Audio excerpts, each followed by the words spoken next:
Yeah. No, I'm just on the phone with this stupid salesman. He's so dumb. Probably just gonna keep him on the line forever and not buy anything. Okay. It's up to you to change his mind. Sorry, that was a family emergency. Oh no, what's wrong? You know what? That's private.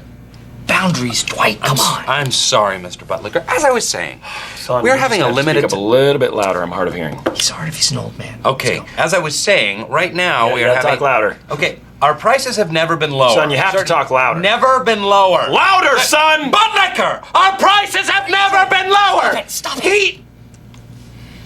That is totally inappropriate.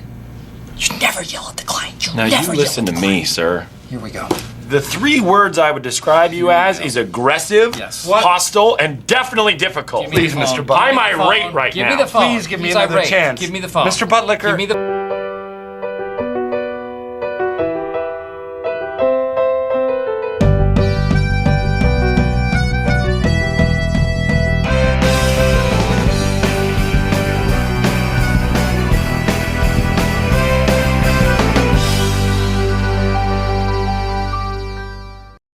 Welcome back to Two Recliners. Welcome back to Two Recliners Pod. Hello. I'm Drake. I'm Justice. And today we are talking about The Office. The Office. And the paper. And the That's paper. What I guess there. So we got a lot to talk about today. We're filming very late at night. 1 o'clock in the morning. Yeah. So we're also going to do a little bit different editing this episode. Yeah. You're going to notice once we get into the actual podcast section, I'm going to just put both of our faces on the screen at the same time instead of flipping back and forth. Yeah. Saves me some time on editing. Also makes our TikToks a little bit easier to edit. Yeah. In the end. And I think it's a little bit more interactive that you guys can see both of us at the same time. Now I get to be even more paranoid if I look on camera. Oh, shoot. Air conditioner. That's going to be so loud. Someone called us hot and sweaty, and they said the reason for that is that we're fat, and so now we blast the air conditioner. That's going to be so loud on there. It should be fine. It's the intro, and you heard it earlier. It wasn't super distracting. Okay. Anyway. So, we are dressed up today as... Can you guess what he is? Make sure to look at your camera, too. I am Jimothy. That's the camera. Jimothy? Jimothy. Who's Jimothy? Oh.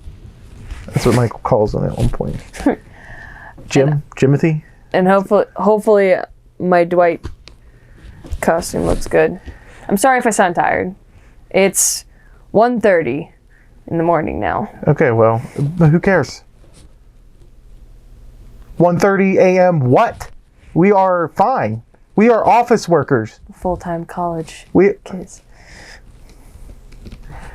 There's no pity for us. We are office. Okay, fine. We work in an office. I don't even know what that means. Anyway, my name is Jim, and this is... I'm Dwight. And today we are talking about The Office in the paper. We are the Two Recliners, where we talk about things we've watched. Yeah. And we've talked about the things we watched this week. Yeah. And we're going to talk about all of that. And follow us on all of our socials on TikTok, Instagram, and X at Two Recliners Pod. I hope you enjoyed last week's episode with Wednesday. If you haven't seen it, go check it out. I had a pretty awesome costume as Uncle Fester. No, you weren't even there last episode. Uncle Fester was here. Oh, yeah. I'm sorry. Anyway, in this podcasts, we do just talking, a lot of talking, and a lot of our opinions and hot takes. I know that's what you guys all would love. Some games. We do some games sometimes. But we also do a segment at the end of the big fucking board where I rank everything. And I got a lot of ranking to catch up on. Oh my God. Because I've been ranking for a long time, but we need to do an episode on everything to eventually catch up these boards to my boards that are on my phone, my digital boards. So anyway, Oh, we also do the lazy masterpiece segment at the end, which Justice will be drawing. Yeah, I'm but working on that right she now. can't just ignore me anymore while I'm ignore talking. you. She can't just ignore me anymore when I'm ignore talking. you. She can't look away at her tablet and do her doodles. I don't ignore you. Because now both of our faces are going to be on the screen, and so you got to be more multitasking even more. I try my best. I'm sorry. No, you're doing good.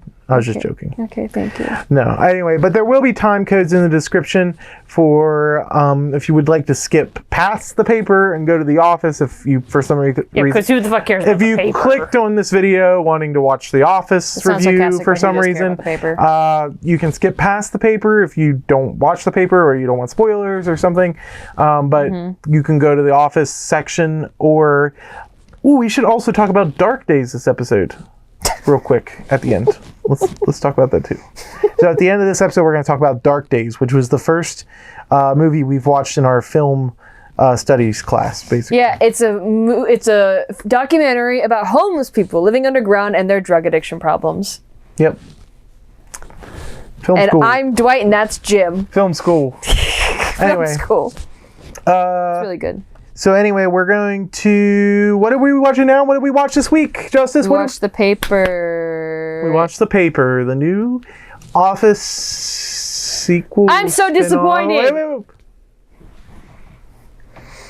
But you didn't hear that from me. That's Dwight's opinion. You don't like The Paper? No, it's so mid. It's so average, and it's first season, so I'll give it that. But I'm just sitting there, and I'm just thinking about just how like effortlessly funny The Office was. I feel like when I was watching this show, it takes effort for me to laugh. We gotta get deeper. We'll get deeper into this definitely, but I guess in short, yes, The Paper was definitely I just feel like it's so odd, the whole thing of it, but we gotta get into that deeper a little bit. Like, I don't really understand the whole idea that it's a sequel, but it's not, and it creates a lot of problems for this show. I feel like it has so much potential. It creates a lot of problems for the show, and I think we can go deeper into it. But overall, yes, Paper is very underwhelming. First season. Should I give that its first season? But even like, we'll talk about it later. Yeah, anyway. But we're going to go ahead and get started. Let's not drag it on too long. Let's go ahead and get into The Paper. Yeah. Let me start my stopwatch, by the way, because I try to keep track of our time, but I always start it So didn't we film for like almost 3 hours one time? No. Our longest was like 2 hours, 15 minutes. Oh, okay. Yeah. But anyway, we're going to go right into The Paper, and, well, we should ask Chewy what his opinions are on The Paper since he wanted to insult Uncle Fester last week. Yeah. That's my uncle, damn it. So, Chewy, what'd you think? No. Oh, come on, Chewy. Why not? Just give it a little bit, This time it'll be better. We won't get into an argument. It doesn't have to go that far. Well, every time I talk, it ends with you yelling at me. Yeah. Okay, that's only because you have some... like, interesting takes sometimes. Like, I don't know obscenities. You say some obscenities. Every time Am I I saying I'm that? so I don't know if I'm tired. saying that word right. Obscenities. Of You'll course, correct you me just on it make yourself later, look so Chewy, I'm sorry. smart. Look, my opinions are good. They're good critiques. I mean, all opinions are valid. I mean, we can hear them. Let's go. Come on, tell us your opinions. Chewy, what's your opinions on The Paper? Just please, let your heart speak. Okay, well, The Paper is obviously better than The Office. Yeah. Oh, God. All right. Okay. Yeah. What? Why are you looking at me like that? Yeah. You're just paying attention. I swear I swear to God, every time I come on this podcast. Look, the characters are more charming and clean their personality. The jokes are way funnier, and the world building is. What? Meow. You know what? I don't care. I don't. I think we're done here. I think I'm gonna go. What? I'm sorry. I should have said Okay, anything. I'm so sorry. okay. I'm so We were sorry. being rude. I'm so sorry. I'm just tired. It's 1 o'clock in the morning. No! I'm really sorry. She's just tired. She's tired. You're doing the same thing I was Wait, doing. No, what a I was child, not. man. I'm Too. okay with Chewy's opinions because I support free speech. The scream stable. That's a little fool. What? I don't care. I'm going to be Yeah, he's leaving like, now. You're right, Thank Chewy. you. You're right. I mean, justice just doesn't respect you as a I mean, Dwight. Dwight doesn't respect you as Justice, your you opinion idiot. stands. You're right, Chewy. I stand with you. I stand with you. You know what? I'm going to go drink. Farewell, peasants! I mean, at least as long as you're not doing Yeah. catnip. I mean, Well, okay. Well, that's Chewy's opinion. we already deal with Otis's catnip addiction. I don't think I can deal with Chewy. Otis is on a whole nother level. Whole nother level. We'll hear from Otis later. Yeah. Anyway, let's get into the papers. So, how do you want to get into this? How do you want to get into it? Okay, so first off, the directing. I feel like they're kind of doing what they want. Like, I'll say that I think the actors, like, there's a flow that's there. What do you think about, like, the writing? Okay, so the directing, we just have plot. We have points here that we can kind of go to just as like a guiding point. We can go anywhere.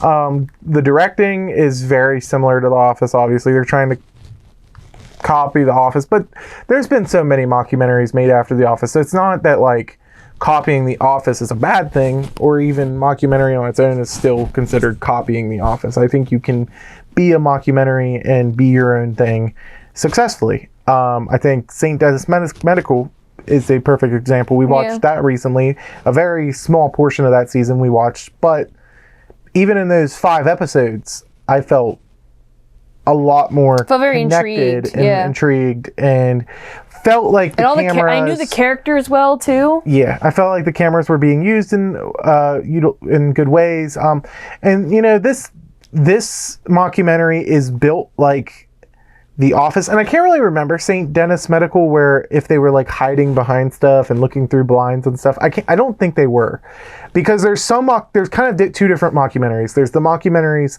that They don't really act acknowledge like them. the camera is there, like they're an actual documentary crew, and there's the ones that are like Parks and Rec, where it doesn't even make any sense. Yeah, Parks and Rec is just the cameras are like just a medium for telling the story. Like the documentaries, the interviews are the only things that acknowledge that they're right. Like they're not actually doing these interviews. They're almost like a peek into. I don't know. They're confusing because there is no camera people there, like theoretically in Parks and Rec, but. You know, and it is kind of confusing, to be honest. There has been other mockumentaries that came out of that's had like a merge of those 2 things, but I think Parks and Rec has been the one to go the furthest. That's been like, there's no crew, and The Office obviously like actually addresses the crew and has them in episodes and stuff. So this one is definitely trying to ride closer to The Office because it is, for one, it's leaving messages in from the producers. They at different times throughout the show are putting up messages from the producers.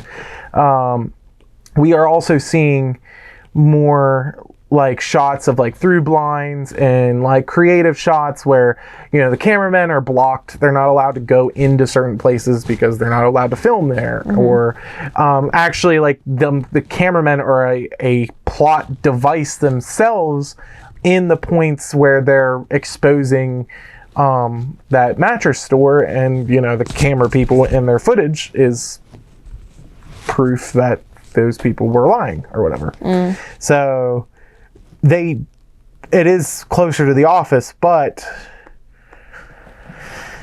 I don't really get anything from it. I don't know. No. It's very empty. And if we move on to the writing, I think the writing in this show is It's confusing sometimes. not great. I think the paper's writing it doesn't let me connect to the characters very well. I have one big thing, one huge thing is, so at the end of the season, the whole thing about this show is that instead of a paper company, it's like this toilet paper company that kind of like also runs like an online article thing. This guy comes in and he's like, we're going to restore to like the old newspaper that was really popular, the Truth Teller. And he's like, no one here is journalists, but we're going to like make a newspaper. There's some jokes throughout the season about them getting weird stories. And then at the end of the show, there's a whole award ceremony. I have no idea how they got to that point. It does not feel justified at all. Like the way they started, there was only 2 journalists. That's it. In that entire room. And somehow... And somehow they are just like in this award show, and they won all the awards that they were nominated for too. Which, to me, it just doesn't feel like a reward. It doesn't feel justified at all. Like, it still should not be doing that good. And the cliffhanger is, oh my god, the boss and the employee kissed. Never saw that coming. I never saw they were going to be in a relationship, even though they're teasing it the entire fucking season. I think overall, well, in terms of that's more the plot. The next point. Okay, but, sorry. Yeah, the plot. But you were talking about writing was weird, and I just brought it up. The plot is very predictable, basically. I mean, I like the premise of the plot. I think the premise is fine, but it doesn't really give any kind of plot that feels any different than what we've seen before. And there's parts of the plot that they keep, like, for example, they have the sleepy black man in the office. And I actually thought that was... Sleepy black man. Well, it is. He's like a mix between Creed and Stanley. Right. But the fact is that they chose that the sleepy guy in the office was going to be a black guy. But he's never been sleepy. He's been fully wide awake. He was sleeping in the first couple episodes. Really? Yes. Oh, I thought he was just... Now, he does like have this like dementia kind of thing going on too, but there was... what I'm trying to say is I like that there is some points in the show where they're saying this can be an exact copy from The Office. I don't want that though. That's the thing. That's weird. But I like when they turn that on their heads, and then because okay, so I don't know. I don't really know. The biggest issue with this show is that it's formulated itself to be a sequel with having Oscar in it. But it's also trying to be its own thing. And I honestly think this show was almost doomed from the start by that premise, because you putting Oscar in it makes it a more of a direct connect to The Office.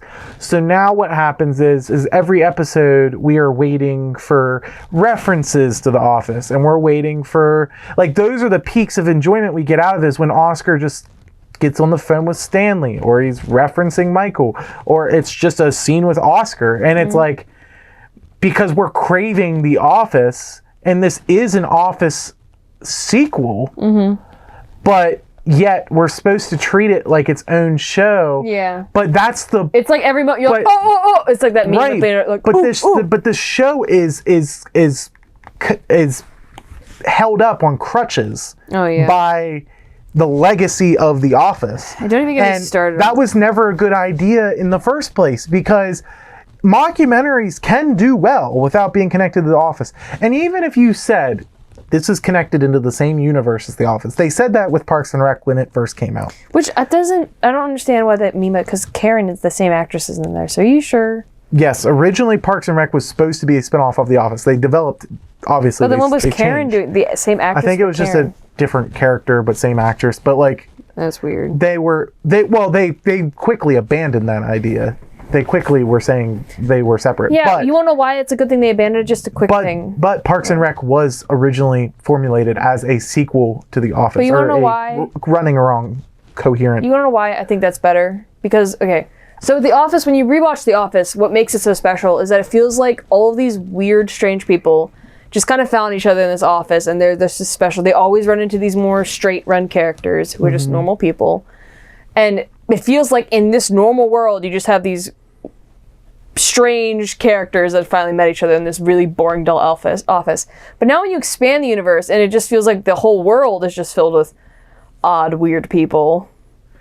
I don't know. It just makes it... I just think the whole premise from the show, and I honestly think this was... Like, do you know what I mean? This should have been able to be seen from the beginning. I think this was a very clear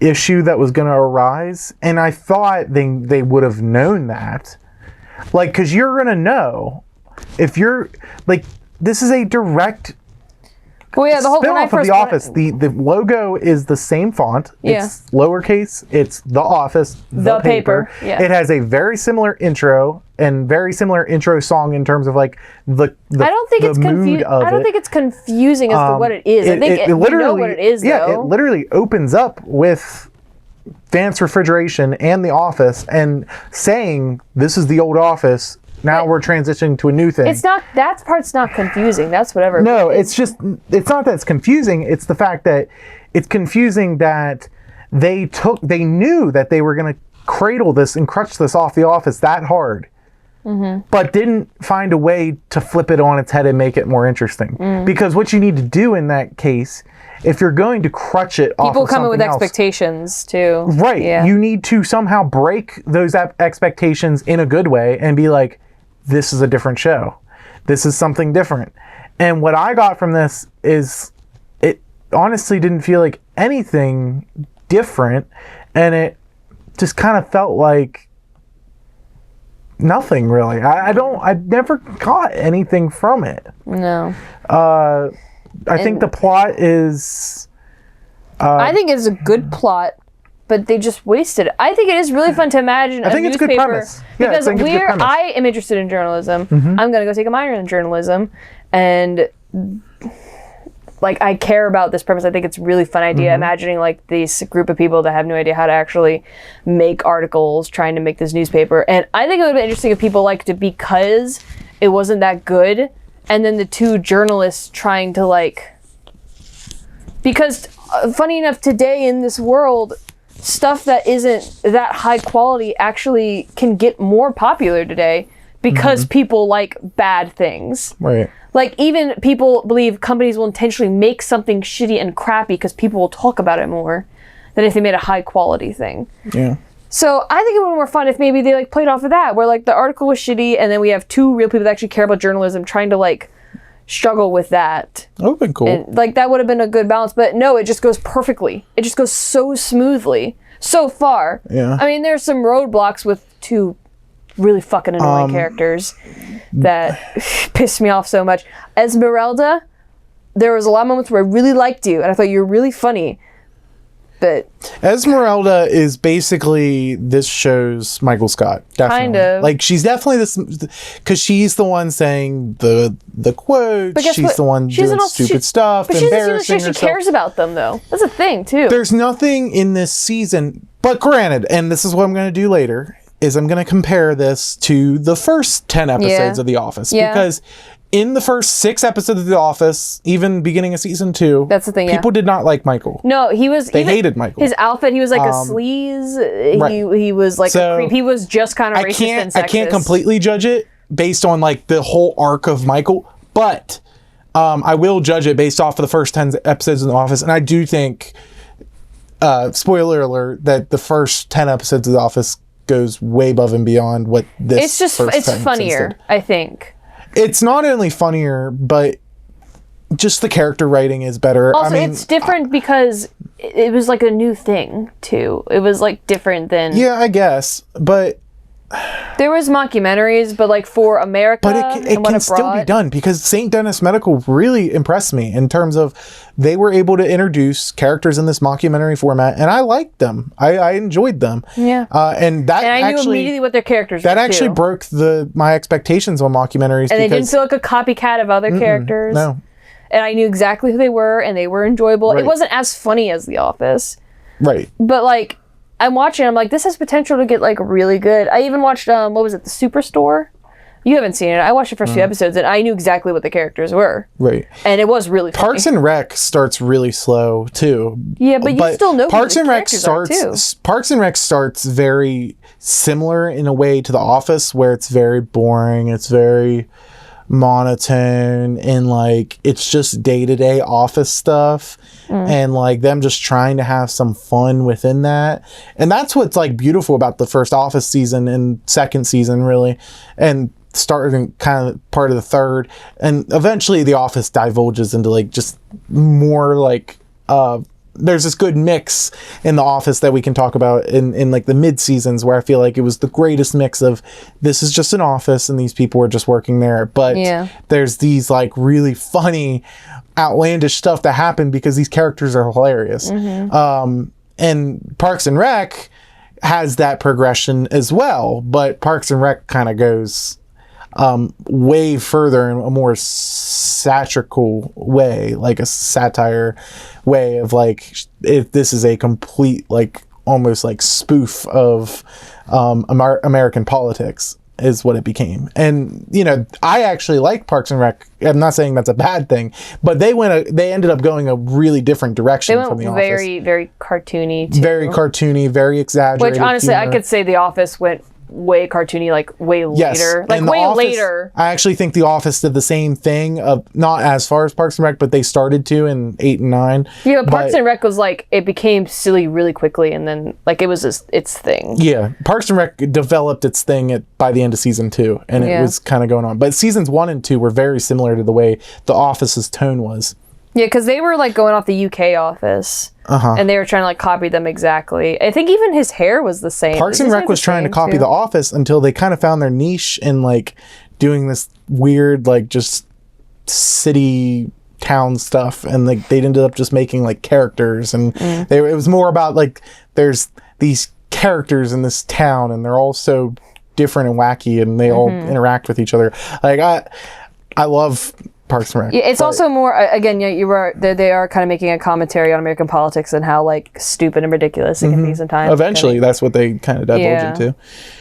Especially with Leslie when she runs for office and stuff. Yeah, but this show, I don't know what it wants me to take from it. I don't know exactly all the characters. Sometimes the characters reacted to things or I just didn't expect it. Like, I don't know if I could explain fully every character's personality very quickly. I feel like for shows that we're getting introduced to that are new, especially, not even just new, but a new show that's based off of one of the most loved shows of all time, I should get a really quick hold of these characters, who they are, like what I like about them, what I dislike about them, their flaws, their values. Yeah. But I mean, when I really think about it, The Office, the first season of The Office is kind of like that too. A little bit, with more of the background characters, but the main characters are very... I think solid. Like, I don't know. I'll go into that when we compare them. Okay. But I think we should do a whole segment on comparing them. But let's just go through the paper.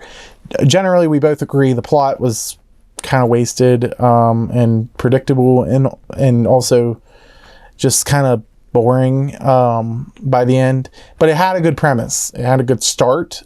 The writing, we pretty much agree that the character writing was not very consistent. Not really that it wasn't consistent, but it didn't make us connected to the characters, right?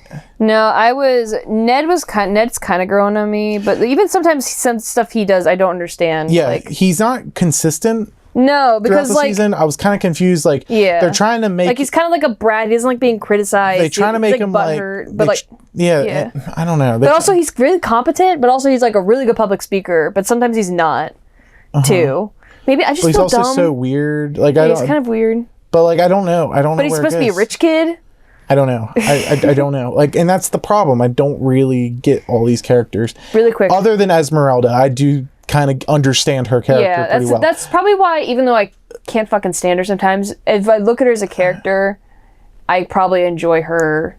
She's probably the standout of the show so far, because even though she is, she has her issues, obviously, she does stay consistent to her character, and I could see where they could develop her in the future too. Like, this is the first 10 episodes, you know, any character in the first 10 episodes is going to be where they start in the story, and her character could evolve into whatever. Yeah, that's the thing too. Like, right now, it seems like she doesn't, because Michael, it's like you can tell he really cares about their feeling and he wants their validation, and he seems to actually care for his employees while being very self-centered. And with her, she doesn't really give a shit about them that much. She's kind of insults them the whole time, but she also wants to be loved and adored too. Like, she cares about having the spotlight. I was just thinking, like, I'm wondering what their personality is going to be, because Michael went from kind of a sleazebag who was sexist and racist to not really a sleazebag, but kind of a sad child who wants everyone to be loved while also being a little bit sexist. But they and racist. slowly took that stuff out because he never stopped. He never had this character arc of he just learned not to be sexist and racist. They just took out more of that stuff because they wanted you to feel more. Well, they just showed him also being more caring towards them, right, but they specifically engineered it where we didn't see as much of that like asshole stuff that we saw in the first season because people didn't like him in the first season. They noticed the reaction to him and they changed it by the second season. Yeah, especially this boss character too. Right. Like people typically get bosses. Esmeralda, I agree. I think she's the only character that has any kind of consistency in the show. I kind of liked her after I saw like her being with her son because that kind of gave a different layer to her character, and I kind of like seeing she got catfished too, like humanized her. I didn't feel bad for her at all. But I'm telling you, again, as someone who wants to get into journalism, seeing that woman go up on stage and faint to interrupt his speech made me so mad. I just wanted to hear Ned's speech. And when she fainted, it just like, I just know people who are like her, where they just will do anything to get attention on them. And it's just like, it just pissed me off. And don't even get me fucking started on Ted. I hate Ted. Ned? It's Ted, isn't it? Whatever the fuck, that British fuck. I can't fucking stand him. I hate him so much. I hate him so much. And I don't know what was Nicole's plan? She like, when she went up to take his apology? Ken? See, I didn't get his name because I don't fucking care about him. But also, I do. So Ken is this British, like he's the boss of the toilet paper side of the office. Basically, he's kind of the head of the softies part. Which that whole concept's really cool. That they have this like toilet paper on the one side and the newspaper on the other side. It's a neat little. It's funny to like see the other people react. Right. To... Ken is basically trying to like screw everything up the whole season. He's like kind of like the British Michael Scott from the original Office in a way, in kind of the way he acts. I've never seen the original. I've only heard things about it. I haven't seen it either, but I've seen just the way he's acted in certain clips. Like it definitely seems like they're trying to kind of imitate that. But he's so unlikable, and he's kind of creepy. He's very unlikable. There's nothing really redeeming about him yet. And also, I don't know what Nicole was trying to do. Remember when she was like, it seemed like she set it up so that she would be the one to do the apology on television. But I thought she was going to sabotage him in some way, unless I missed something, because I thought she was going to say something on air. But it seems like she handled it really well, and the boss was like really happy with her. No, I don't know. I mean, I like Nicole. I like Nicole too. Nicole is the she's like the Asian woman in the office. She yes, that's what we know her as. That's the best way to describe her to viewers who don't know her name. She's more the timid one, but she also basically has this relationship with. But she's not really timid though. She's she is, but like she also is like she's bold in her vengeance. Right. She gets in this kind of like situationship with this Detrick character, which he's all right. I mean, they're kind of just all right. That's the thing is like they get into this situationship and he wants to be with her, but she acts like she just wants him to go around and be with other people. And then by the end of the season, in the finale, it's revealed that when he breaks up with her because she doesn't want to be in a relationship, but they weren't actually broken up. But she was actually upset about that, so she definitely. I don't think she was upset about. She obviously has some kind of commitment issues. Yeah, no, but I don't think she was upset about him sleeping with other women. I think she really doesn't care. I think she's upset that now he's just not going to be with her at all. And yeah, she probably that she does have commitment issues because she's probably scared of something. We don't know yet. But I don't think it was the fact that he was with other women because she slept with other guys. I think it was. Yeah, I think her character and his character are good starts for whatever they want to do. I don't think. I think it's a little different, and that's fine. He's kind of a sweetheart too. I think he's kind of a sweetheart. So we went over Esmeralda, Oscar in this show. I like Oscar. I think Oscar stays pretty true to his character, except I wish we would have maybe gotten just a little bit more insight onto how he got from. Yeah, because he was like a politician. He was going to try to run for political office at the end of The Office, and he doesn't say anything about it. It's interesting. It's like he doesn't really reference anything other than just like small little things. He just feels like the Easter egg for the audience. Right. He's just there as like, watch the show because it's The Office. Like when they say Oscar, it feels so unnatural. I just can't imagine that this show is a better idea than just doing an Office reunion. Oh my god. Like, because to me, if they're like I said, if they're gonna do an Office reunion, they need to do it soon. Like, all the actors are still alive. Creed looks better than ever. Yeah, they still all love the show. They're all in good standing in the public eye. Like, Because that's very rare that the whole cast can stay, free of assault allegations and stuff. Like, they are all very good. They didn't and they're beat all any of very their well loved received. ones. Like, I understand you're worried about messing up the legacy of The Office, but this honestly isn't even the way to do it either. This screws things up too. Well, we met Rainn Wilson, right? That's his name. Mm-hmm. And didn't he say that he wanted to do like a? Most of them agree they want to do it he as said long he as they wanted see it's a to. good script. But he said he doesn't understand why they're not. I think he mentioned that. As long as it's a good script, most of them have said that they would come back. And some of them are bigger actors. John Krasinski is a way bigger actor than he used to be. Like, he is, out there a lot Michael more. Scott. Michael Scott. I mean, Steve Carell would come back, though. I mean, Steve Carell was made big from The Office. I mean, John Krasinski got big from The Office, but he's also had a lot of big stuff recently, too. But they've all agreed to do this. Mm-hmm. None of them are completely against it. And I'm not saying bring The Office back for a full series, but why not a reunion movie or a 5-episode reunion mini series? Mm-hmm. Like, just something, like, let us just experience it one last time before they all pass away, because I feel like it would work. And if they bring all the old writers back, I feel like they could do it. But instead, and they've always said the reason we don't do it is because it could mess up the legacy, it could screw everything up. But then you go and make this show and make it this weird half sequel where Oscar is a part of it. And you're kind of just muddling the whole line between sequel and cash grab almost. Mm-hmm. Like, it kind of is offensive in a way that they're just kind of like using Oscar to just get us into the show. But it's not a sequel. And it's not even good on its own to be its own thing. Like, that's kind of the issue I have with this show. It just, sometimes when he's on screen, it just feels like it's them being like, oh, did you hear that? He's talking to Stanley. Uh-huh. Which it was kind of cute, like him making the crossword puzzle for him or whatever, like seeing they're still in touch, but it still just felt kind of cheap. So the whole season focuses mainly on Ned's and Mare's relationship. Mare is the girl's name. I don't have quite a grip on either of their characters. Mare, I kind of get it, but they both feel not super interesting. Like, and that's honestly, what I'm saying, like, Ned's character, he does have some good moments in the season, but there was also a lot of moments where I felt the joke went way too far. Or the joke was just not good, and I don't understand what they meant. Yeah. Like the episode, we have to move on here soon, but the episode with, they're testing all these products, and Ned, for some reason, stuffs and tries all the products on himself and, like, drinks a bottle of pills and, like, does all this stuff to, like, prove a point. And it's like, but everyone's already reacted to it. It's supposed to be funny, but it's kind of like, is it funny though? Like, it's really not funny. It's like, I don't understand the purpose. Like, it just feels dumb. The writers are, like, trying to be outlandish because they're like, oh, this will be so funny if he does this. But it's like, But I don't even understand. He wants to test all these products to. He referenced Wirecutter. I don't know what that is, so maybe it has something to do with that. But he references, like, trying to test all these products out for this report, and, like, what do these products actually result in?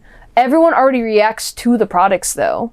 Mm-hmm. Like, they just don't want to do it for 24 hours. But, like, someone's already throwing up. Someone's already having, like, pain in their jaw. Like, people are already reacting to it. Oscar's in an amount of pain. So, it's all there. Like, the results are there to look at. I don't understand why he has to do it for 24 hours. I mean, maybe I'm missing something. Like, sometimes I feel like I'm saying something, and then someone in the TikTok comments will be like, you fucking idiot. Did you not hear this one line at 18 seconds into the episode? Okay, in general, what do you think about the performances, though? Do you think everybody portrayed their characters well? They're good. They're just not that funny. I think everybody portrayed the script that was there well, but, like, I don't think the written... Steve Carell is just fucking effortlessly funny. Like, his line deliveries, it is true. Like, I think they did the bare minimum. Rainn Wilson. But there is certain actors who can take probably any of these lines and elevate them. And that's on the writers, though, first. Yeah, also the directing, It's on the writers and it's on the directing first. But there is some actors that could take this script and probably blow people away with it, because you never know. Like, And also, The some Office actors involves a are lot crazy. of improv too. That's another thing too. Right.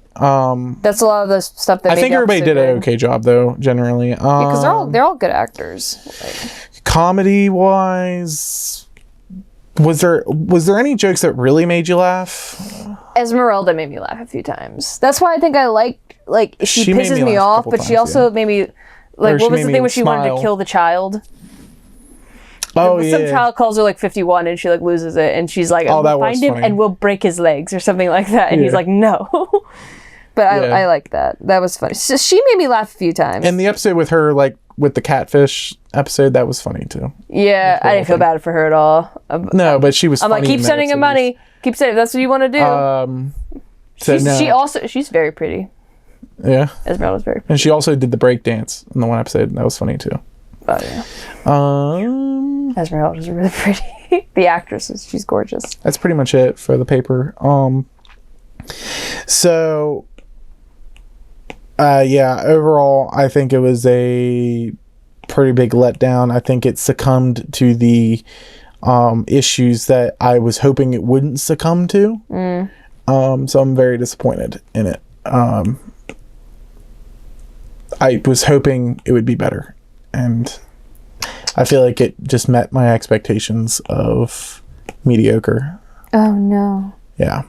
Well, give us your thoughts. Yeah, give Let us your know. thoughts. What did you guys think of If the paper? you liked it, there's because like I don't think it's bad. I just think compared like what it's coming up to. Right, and it could be good on its own, but Yeah, they and it's they, one they season. shoehorned it and crutched it onto The Office so hard that you have to interpret this as a sequel to The Office. Like, you cannot look at this show and say it's its own show. Like, they literally started off talking about The Office and going off of that. They are crutching the whole show on it off a nostalgia bait. And Also, don't forget, we got to remember too, it's first season. That's why I just have to keep telling myself it's first season. I agree. It could get better. You never know. And they could restructure. They could see the bad.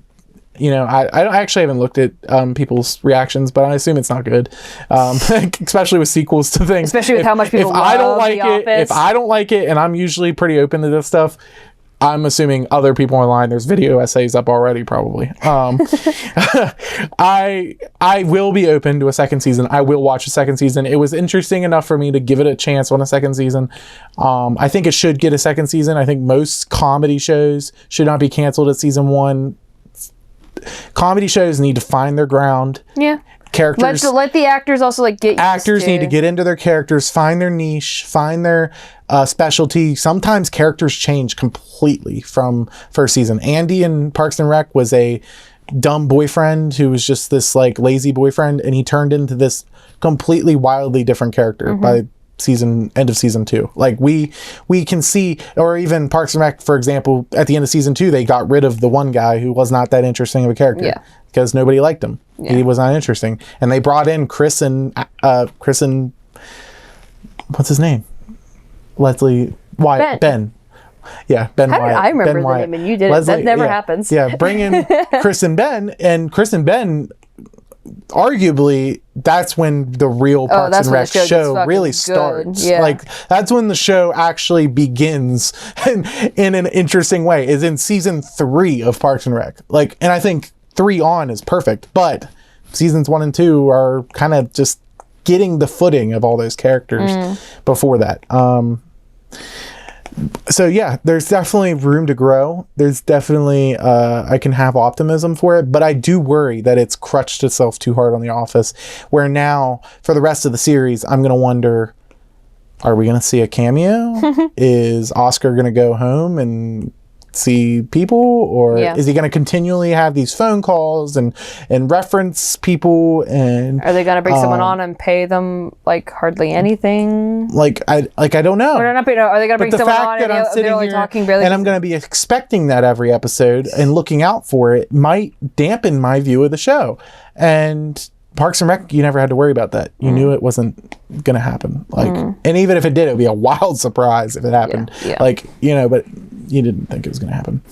Anyway, The Office versus The Paper. Office. before we go, should we do that before we go through The Office? I mean, it's fine. Because I think we can talk more about the paper in ways of The Office. So I'm judging this more off the first 10 episodes of The Office.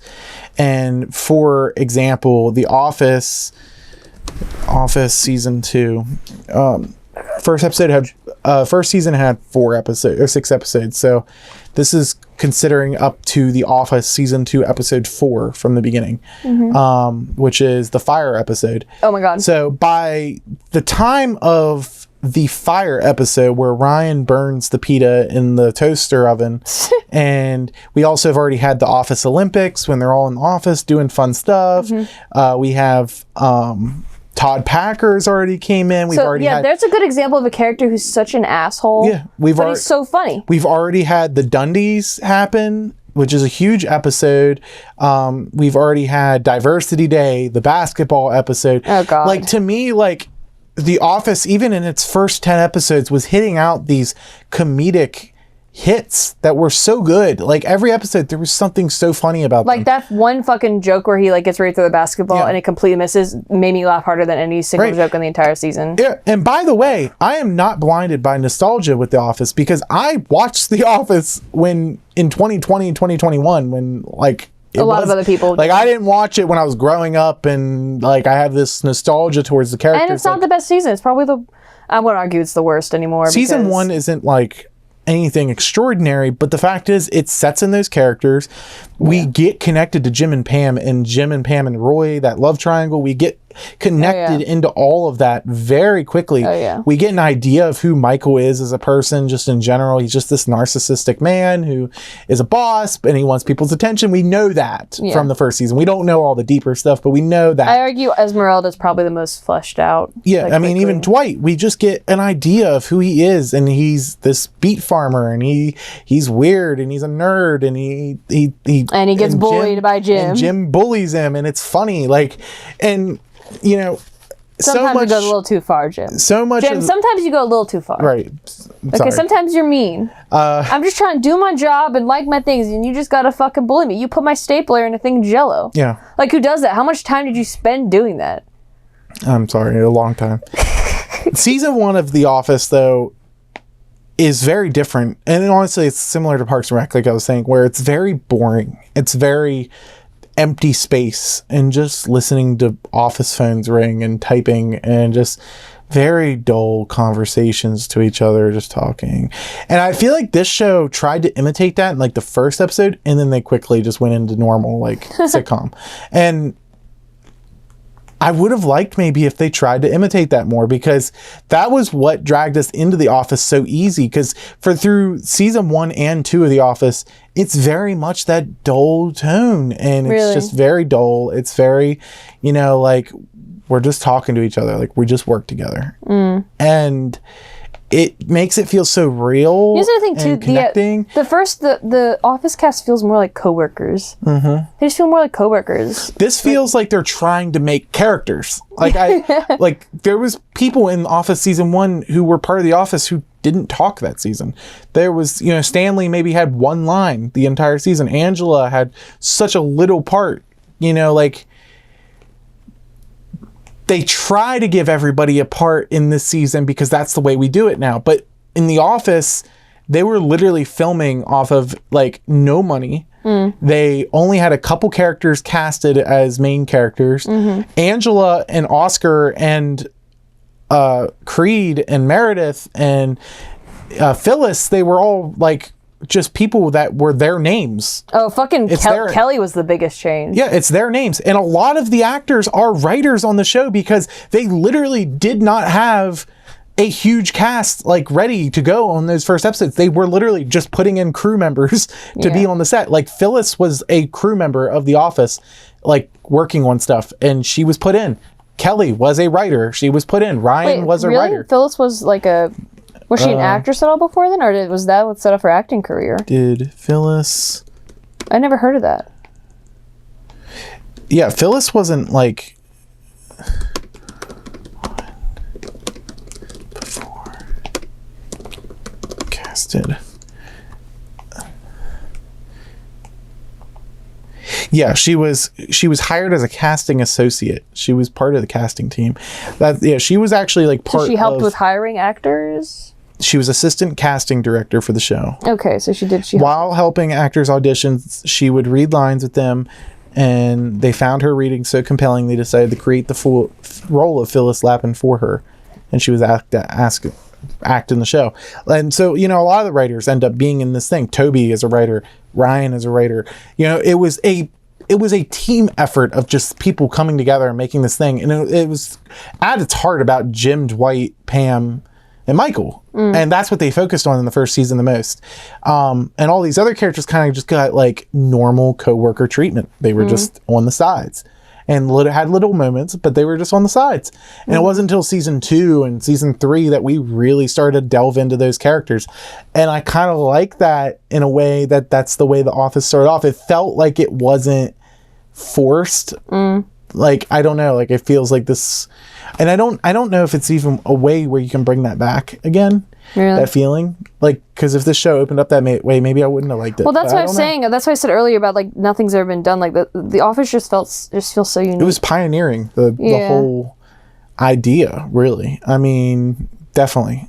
I mean, the British people took it first. Pioneering dry humor in like just reality, and that's what was so good about it.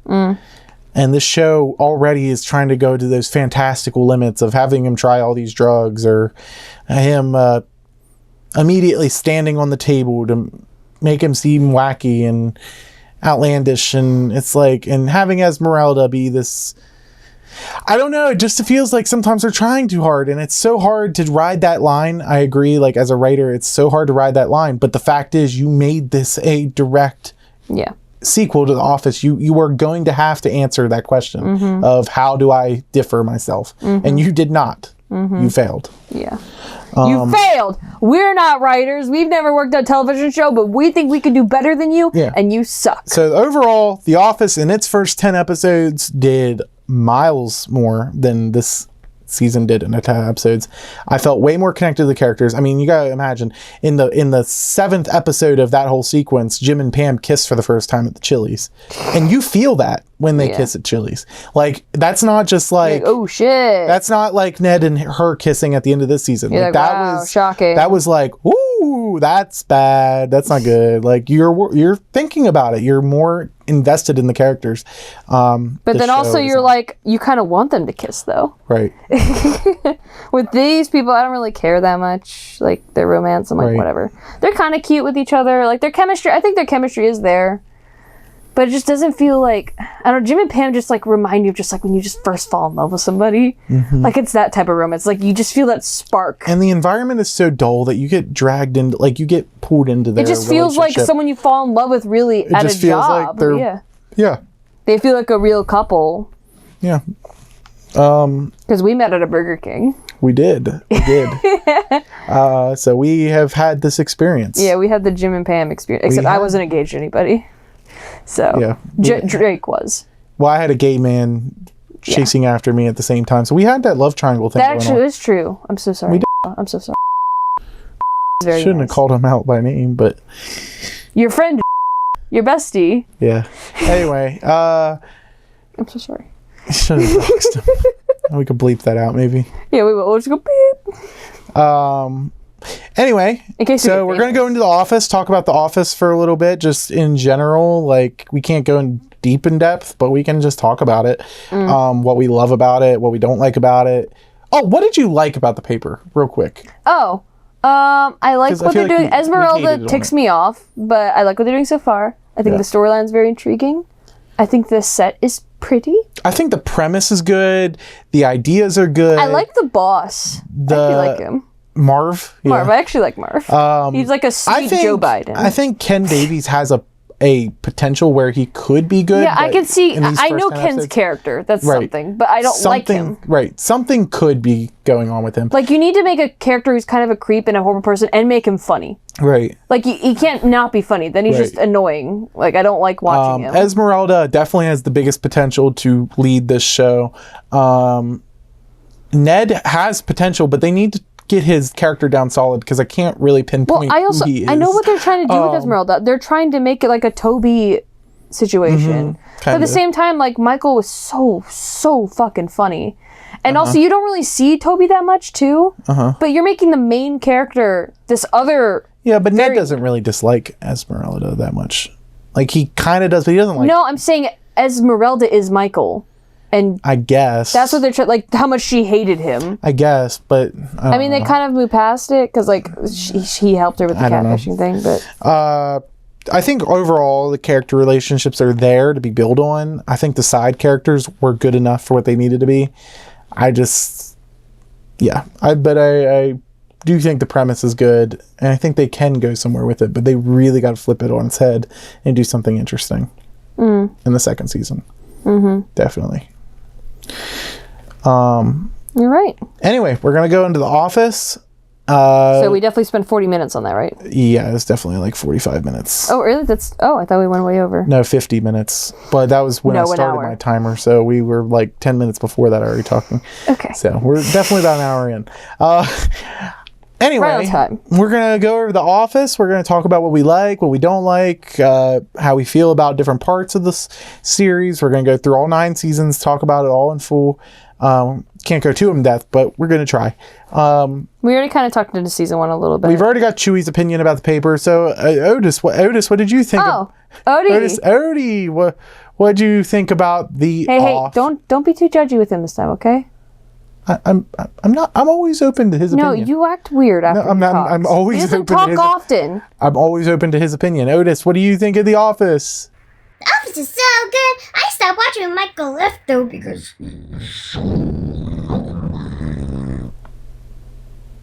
He just makes me smile. I just want to cry. He makes me so happy. He's my baby boy. I love him so much. He needs to brush his teeth a little bit, though. His breath is a little stinky. Okay, anyway, we're going to go into The Office. Okay, anyway, season 1, we go in and we go right into just kind of like boring office climate. That's kind of what I was saying earlier is, we have the diversity day. It's such dry, offensive humor. That's another thing is the paper is obviously made in a modern climate. They can't make the same jokes as The Office. Well, no, the jokes... I honestly feel like they could. They could make No, the thing jokes. is, The Office, it's offensive, but it's not really offensive because the person who's being a racist and a sexist is the joke. Like, he's a loser. Like, people are laughing at him. Like, it's not like the joke isn't, haha, she's Indian. The joke is, haha, he's black. The joke is, look at this fucking idiot who is like, saying the stupid stuff. So, and then Packer, he said the craziest stuff, but he was like so over extreme that it was ridiculous, and then everyone else showed how much they hated him too. Yeah. So like the writers, the only thing that was weird was when they made that person do blackface. I don't know if that was fully necessary, but moving past that. So like it's there. It's not even like really offensive. Like it's not even that crazy really, because the joke is this person's an idiot. But it does feel like they're going a little bit too clean sometimes in the paper. Like, there was nothing that was like... It does feel too clean. There's not even one character who says... I honestly thought, like, they did that little, like, flip around where he says, like, I'm going to say the R word. And then he says, like, rubbish or something. Like, he says, like... I don't know. And it's like, you're just trying to play with us. Yeah. And it's like... And also, he's not funny. The Office was not afraid. And that's what people love about it. It was so...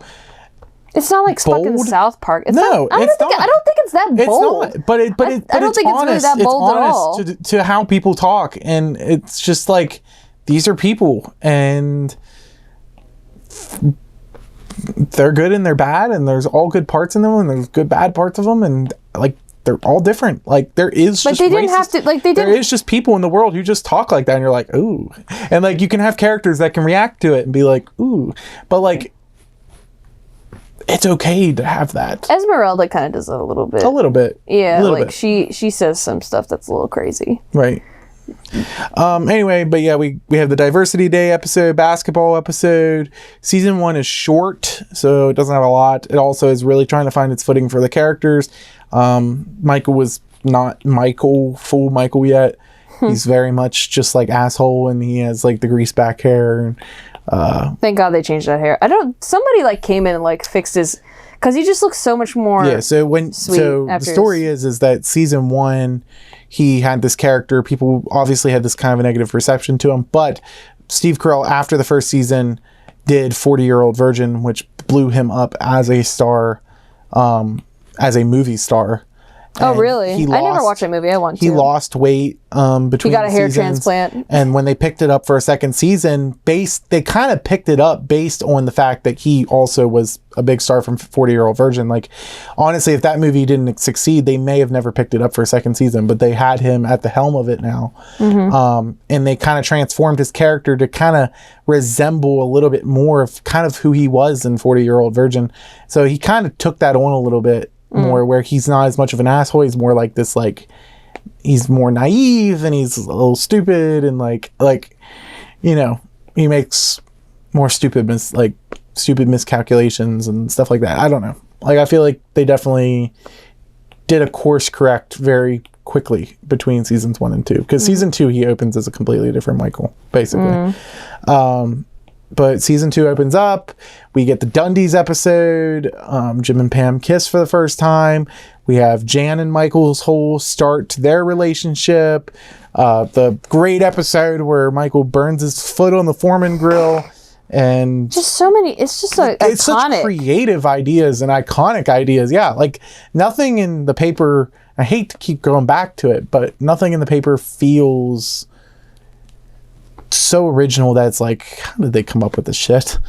Like, how did they come up with this shit? And The Office does it almost every episode, and it's like, this is groundbreaking new comedy. Like, it's just a new comedy. Like, I cannot imagine those writers' rooms and how much fun they were having when they were at The Office. In this show, it just feels like they're just trying to meet a quota. Like, they're just trying to make a new Office, and it's not. They're not having fun with it or something. Like, just wish they would just go and just be bold and try something really different again. But yeah, season 2 basically follows, well, for one, Jim's following on for Pam and eventually confessing to her at the end of the season, them kissing for their first real kiss at the end of the season on casino night. Season 3 is when Jim goes away to the branch. You chime in here anytime if you have any opinions on anything. Yeah, sorry. Jim goes away to the other branch with Karen and Andy. Eventually those branches merge. See also what I said about first-time relationships, the fucking drama, the unnecessary drama that's there. I swear to God. Just when you, like, you first start, like, just some relationships when they just start, it's just so complicated. People just make shit so complicated sometimes. I really feel like things could be just, I don't know. I guess it's like her marriage too was involved, but it's just like, you're not fucking happy with him. Just go. Like, right. And him is just like, I don't know. I do like it. Like, obviously it's there. It's the drama. But also, people shit on Karen. Karen did nothing wrong at all. Yeah. She was a good person. She did a good job. She liked Jim. She was dating him. She was trying to communicate with him. Like, they weren't staying up all night for hours because of her. They were doing it because he wasn't over Pam, and it was obvious. And then he's just like, yeah, I'm not over her. And, like, she gets upset, and people are just, like, calling her a bitch. Like, it was that one line where she called Pam a bitch, and I was like, damn. But also, yeah, that is kind of like a girl that's, like, moving on your man a little bit. So, like, I understand why she's pissed off. Yeah. And then she disappeared. Karen never did really anything No, wrong. and everyone hated her because she was splitting them up when Jim used her as a rebound. Yeah. And they had a fun night in New York. That's when you last see them. She's like, come on. People give Jim too much credit sometimes. Yeah. He definitely has moments in the show where he's a little questionable, and the writing paints him as a good guy. Also, I think he's a little, I honestly do think he's a little mean towards Dwight sometimes. Because, like, it's kind of like, I know he's an asshole, but... I love those memes where it's like, you go watch The Office, and it's like, MFs when they go watch The Office, or MFs who watch The Office, who watch 20 hours of a guy of thinking it's funny of a guy bullying an autistic That's kid. what I was thinking. That's what I was saying. That's what I'm about to say is that, like, yeah, it's funny because you know the character. But if this was in real life, if there was a guy acting like that and there's someone in the office bullying him all the time, you're like, come on, there's like something wrong with him. Like, and they're like, but he's annoying. We have a kid in class who's like very loud and he sometimes says crazy stuff, but no one would ever prank him over and over again, like to the point of push. And like that scene where like they're reading off all the pranks and Dwight is just sitting there staring, like, and Jim is just like realizing like how much time he spent bullying and targeting this guy, and then afterwards he just keeps doing it again and again.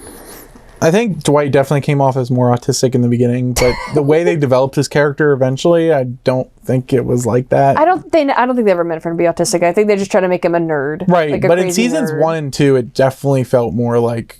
Well, they went more realistic. Like that's the thing. It was more realism. Right. Seasons 4 and stuff where he's like, no, he's a man. Like, he knows what he's doing. Like, he's a killer. Autistic people are men. But he's like, you know what I mean. I know, yeah. Anyway... season 3 is based on the merger going together. Eventually Pam confesses her feelings for Jim at the beach day. Season 4, which may be my favorite season of The Office, maybe. That's the one. It opens up with the rabies, the fun run, Dwight killing Angela's cat, Meredith getting hit by a car. We got the episode where Michael drives the car into the water because the system told him to. Yeah, that's what he had his mental breakdown. Boss. Michael's broke because of Jan. Michael, Dwight, and Jim go to Karen's Dunder Mifflin branch and like fall down the stairs at the printer. We get the deposition episode where Michael has to do this whole thing with the lawyers and read off his diary. They all read his diary, and he does the "that's what she said" joke in the deposition, and they're like, "What did she say?" He's like, "No, that's what she said." And they're like, he's like, "It's a joke." And then they're like, "Can you read it back?" And they're like, "That's what she said." They're like, and blah blah blah, and that's what she said. And he's like, I mean, "You're butchering it." He's butchering it. No, but then he like stands up for his job and himself because Jan fucking backstabbing him, and yeah. But eventually we get the dinner party episode with Michael and Jan's heat finally coming to a That's true. clash. I do want to clarify though, it was really wrong of her to bring the diary because she brought the diary before he knew that she did the whole thing. But also what he did with the photos was really fucked up and really stupid. He was trying to send some nudes to a woman who didn't want it to be public to his best friend to Google, like to be like, whoa, and then it was sent out to everybody. So what is the best episode of The Office in your opinion? Oh my god, definitely not Scott's Tots. What's your favorite? It's really episode? good, but I can't fucking watch it. I love Dinner Party a lot. Dinner Party's good. My favorite and Stress Relief is the one that like gets picked automatically all the time with the fire drill. And I think why Stress Relief is so good is because it's a perfect combination of everything that makes The Office good. Like there's just something so crazy and wacky, but it also shows every character and how they interact with each other. Yeah, every character's in it. Yeah, but everyone loves it because of the intro. I think it's a really good episode. The episode ends. It goes into it does the CPR training. It has cutting off the face of the dummy. Yeah, you're right. There's two like really iconic scenes at the front and end of that. You're right, the meditation scene where they find out Michael the beeping and they're doing the beep, beep, beep. Yeah. Oh my god! Close your legs. Nobody wants to see that. My favorite. It's not the funniest, but I do love when Holly's looking for Michael and they find each other. They're my favorite couple. Yeah. Michael and Holly, because like Jim and Pam, it's like interesting. Michael and Holly is their relationship is so. If we had to compare, they'd probably be the closest relationship. Yeah. To us, how we act with each other. They're just so cute and sweet, and Dwight's really funny in that episode. What is it? Didn't they like show like when they go in the Chinese restaurant, they leave and Creed's photos up there on like people who are not allowed to return. Yeah, Michael and Holly's really good. I don't know. I would say Stress Relief just as like an easy answer, but like I think Besides that one, I think Dinner Party's my favorite. Dinner Party's really good too. I just love the fucking scene where he gets the TV and he pushes it back like 3 inches, and he's like, "And if you got a bunch of people here," and And it seems like that episode was like really hard for the actors to. Threat Level Midnight is. Oh really yeah, good yeah, too. yeah. That's one. I do like Threat Level Midnight, definitely. That's because you've made movies, like silly movies. Like that's like Niagara is really good too. With Jim and Pam's wedding, that's really good. I really like that one. I'm just looking at the top ones. I like the Ryan started the fire. I really like the Fun Run episodes. No, I love the suicide one. That's The one of my favorites rabies too. ones. Oh, that one's good. Yeah. Yeah, when they look over, he's got a fucking bouncy castle, and they're like, "What do you do?" And then they actually start getting worried about him jumping. Dwight, I can't. I talk about this all the time. It's so funny in the writers, like they're so fucking genius. Because why would Michael, out of all the insults to call him, you ignorant slut? I sound like such a nerd talking about it, but it's so funny. Season 4 ends on Goodbye Toby, another really good Toby's episode. going away. And the entrance of Holly. And Holly's there. Goodbye Toby's a really good episode. So that one's a really good one Goodbye, too. Toby. Andy proposes to Angela in that episode. What's the one where he's prison Mike? Yeah. The Dementors. Oh, that one guy, that new coworker comes in and like everyone is treating him like a felon, or Michael's treating him like some ex-hard felon or whatever. Season 5 opens up with the weight loss episodes. Holly getting more closer in with Michael. When they rap with you, they beatbox with each other in front of the camera. Yeah. It's so This is cute. a really peak time of the show, I believe. I think season 4, 5, 6, and 7 is obviously the peak of the show. This is when they Some people say season 2 and season 3 are the peak. I think season 4, 5, and 6 and 7 hit the right level of And where the show needs to feel. When Holly came, this is when they started making Kevin mentally handicapped, where they literally think slowly Kevin, where they becomes actually more think he mentally literally handicapped. is retarded. Yeah. Like the medical term. Yeah. Like Season 5, so they have the roast of Michael. That's a really good episode. Eventually Holly has to leave. Michael and her break up in this very sad episode.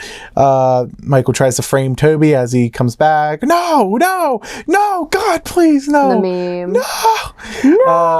The duel with Andy and Dwight. We have Stress Relief, the amazing episode Stress Relief. The Golden Ticket episode. That's a good one too, actually. The Golden Ticket episode. I love that episode. The way it all gets flipped on Michael because he tries to blame it on her people, and then they love the ID. It's like, no, it's my ID. I love the Charles comes in, and then officially the Michael Scott Paper Company is how can I forget? Yeah, I fucking love that moment where he like actually was like a boss. The Michael Scott Paper Company is You're gonna have to definitely one of the explain best to them eras of why this branch is bleeding. And they're like, eventually he wins. He gets back into the company. They have a company picnic, and Jim and Pam are pregnant. yay, that was a good episode too. Season 6 is Jim and Pam's wedding, the Mafia episode, Michael with Pam's mom. That's a whole really funny storyline. Oh boy, yeah. The Koi Pond episode is really funny. The murder in Savannah episode. Scott's Tots. The good Scott's Tots episode. I can't. The Banker episode, which is criticized for being a compilation episode that just recaps The Office. And I agree. I think it's a skippable episode. It does have a nice little message to it though, because it kind of like culminates into like the love that they've all found for each other in The Office. And it's kind of cool. But it is one of those episodes that doesn't age well because you don't want to watch it twice. Yeah. Like they don't really make those kinds of episodes anymore either. I think they realize It kind of felt like a classic thing. Because Friends did it all the time. Friends had multiple times in their show where they just did flashback episodes and just showed old clips of old episodes. Like they literally did one episode. It was just like all about Ross and Rachel. It was the one with the wedding invitation where Ross was inviting Rachel to his wedding, but the whole episode was just about the whole story of Ross and Rachel up to that point, and just flashbacks. We watched it all. Yeah, and that happened multiple times. It happened with Monica and Chandler. It happened with, happened again too with somebody I can't remember. Jim and Pam have their baby. Michael and Donna, the married woman. Andy and Aaron get together. Season 7, we have the nepotism episode with Michael's nephew, Where he the great spanks him. Evan Peters. Michael and Toby go to counseling. We have the STD episode where Michael thinks he has an STD from all his girlfriends. It's funny. I thought I had one, but it was just a... It's the same thing. I told her, you're like Michael Scott. Holly returns. The Search for Michael episode. The PDA episode. Threat Level Midnight. Then we finally say goodbye to Michael in season 7. And then it all went And downhill it all from there. goes down. Yep.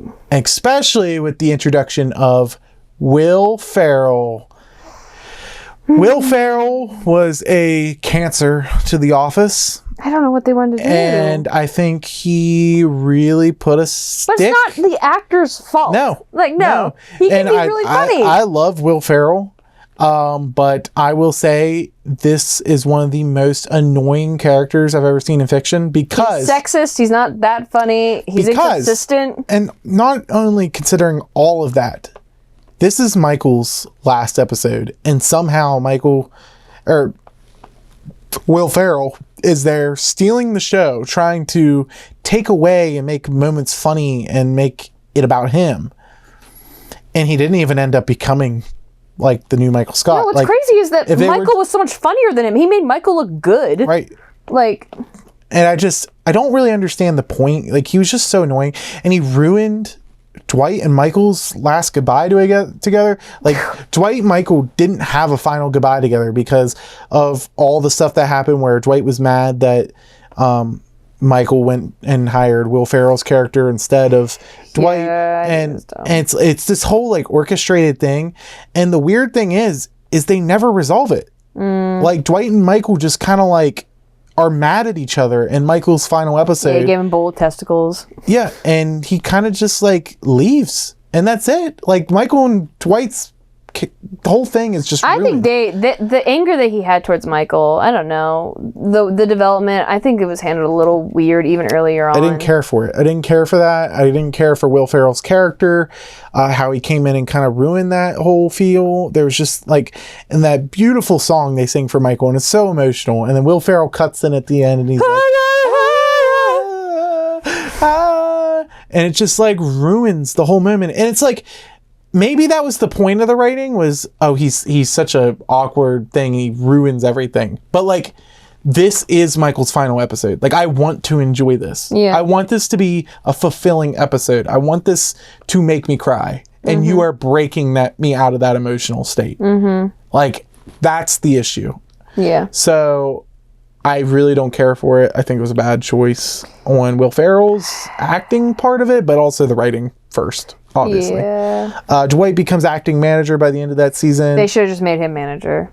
They should have just made him fucking manager. They only did it because they wanted a lead up or something. Or they could have got rid of Will Ferrell like maybe halfway through that and then had Michael like endorse Dwight by the end. It would have been such a heartfelt thing where Michael's like, you know what? You can do it. Do it. Right.